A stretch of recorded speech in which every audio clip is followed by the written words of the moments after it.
Are you tired of just losing trades to US inflation data?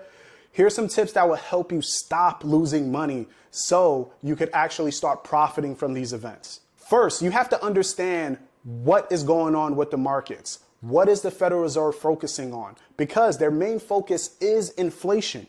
Because whatever inflation does, if we see inflation rise or if we start seeing inflation lower, this will increase the odds of a hike or a cut. So now when it comes to the Federal Reserve, we understand inflation has been dropping.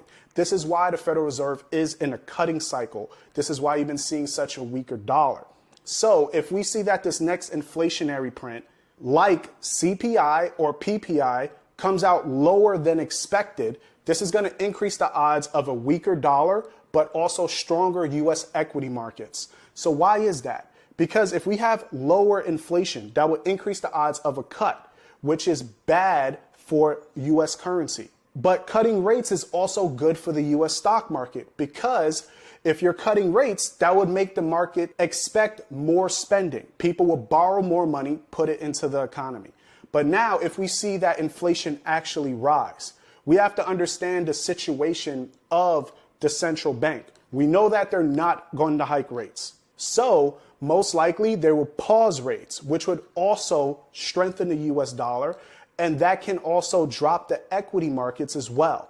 And understanding this will help you have an edge while you're trading, because when you look at the data and when it comes out, right away you should know which direction that asset is going to go. So now you have a bias. It's very hard to be in the wrong direction.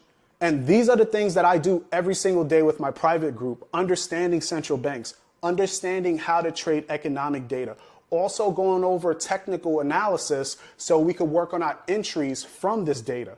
If you guys are interested in learning more, please DM me the word group below or in the comment section, and I am happy to help you.